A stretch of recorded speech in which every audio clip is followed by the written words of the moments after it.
iglesias más bellas, debo confesarlo, de las que más me gustan de la ciudad de Maracaibo. Le dejaba una pregunta en el aire, candidato, que era el tema de la Asamblea Nacional Constituyente. Se ha creado muchísima polémica, inclusive calificando a quienes se juramentan ante esta instancia como fichas del gobierno para dividir a la oposición o como personas que se han aprovechado de la oportunidad para hacerle juego al gobierno nacional. ¿Qué piensa Manuel Rosales de esto? Pero mira, la Asamblea Nacional Constituyente, su modo de actuar y de ser, sabemos cuál es su razón y su origen, y la discusión que a partir de ella se ha generado en Venezuela.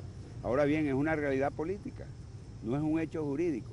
Tú lo reconoces o no reconoces, ese no es el tema es que es una realidad política. ¿Quién convocó las elecciones regionales? Lo debería haber hecho el CNE. En su momento no lo hizo, ahora las convocó la Asamblea Nacional Constituyente. Y los que participaron en esas elecciones sabían que ese era un proceso que nace de allí, de la Asamblea Nacional Constituyente. De tal manera que es una realidad política que no se puede desconocer. Es más, voy más allá. Las elecciones presidenciales del año que viene las va a convocar la Asamblea Nacional Constituyente. Si queremos que en Venezuela haya un cambio, tenemos que asumir esa convocatoria. Pero ¿bajo qué Es más, el condiciones puede ir la oposición? presidente electo tendrá que hacer como el presidente Chávez, que en su momento juró ante, y dijo ante la moribunda Constitución del 61, que después la desapareció, y lo hizo en el recinto del viejo Congreso Nacional, que también desapareció, pero lo hizo porque era lo que estaba establecido. Bueno, es lo mismo que ocurre. Uno tiene sus reservas, pero es una realidad política, ahí está. ¿Cómo la desaparecemos? ¿Cómo la escondemos? Son verdades que tú tienes dentro de este conflicto y dentro de este drama que vive Venezuela. Se le ha mentido por parte de dirigentes de la oposición a la gente que adversa al gobierno. No han sido claros los dirigentes con respecto a este tema en la constituyente y a otros temas, por ejemplo, el diálogo. Bueno, mira, yo creo que a veces no se dice la verdad completa. Se habla de medias verdades o se oculta algunas situaciones que son importantes. Por eso, desde que salí de la cárcel, yo dije, de la prisión, yo dije que al pueblo hay que decir la verdad. No podemos estar diciendo mentiras. A mí me han fusilado por las redes y por los espacios de opinión a veces, porque yo he dicho la verdad. Porque no es posible que nosotros tengamos una postura y digamos otra cosa.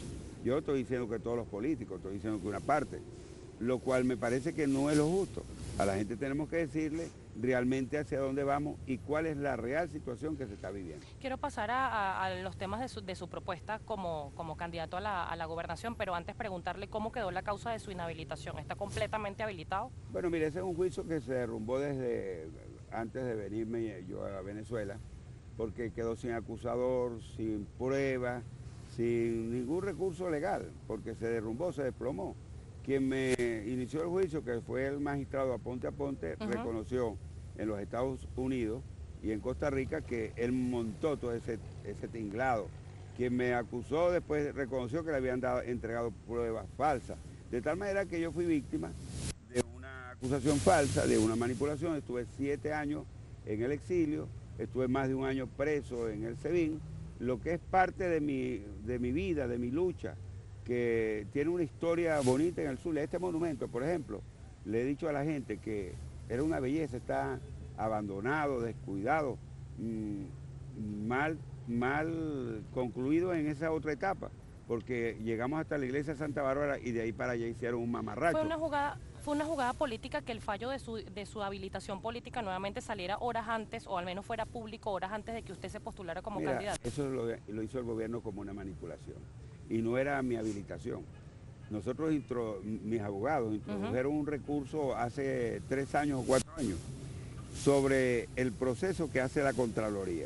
Y sobre ese proceso decide la sala de política administrativa, que es distinto a lo que estamos hablando. De tal manera que, por supuesto, el gobierno utiliza y manipula para dividirnos, para crear conjeturas, para generar divisiones en la oposición y a veces por diferencias o por posturas que tenemos en cuanto a la lucha, nos hacemos eco de eso.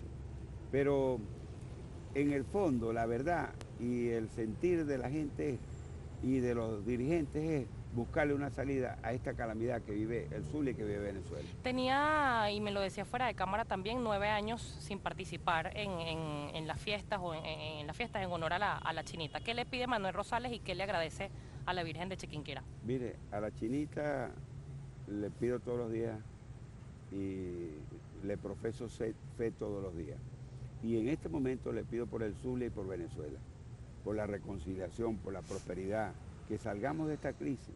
No es posible que Venezuela, un país con tanta riqueza petrolera, carbonífera, de hierro, de bauxita, de oro, de aluminio, de todo este potencial que tiene esta tierra, que está bañada de agua, de toda la potencialidad que cualquier país quisiera enviar, estemos pasando esta calamidad de hambre, de deterioro de la calidad de vida, de dificultades, de desesperanza. ¿Cómo se nos va la gente?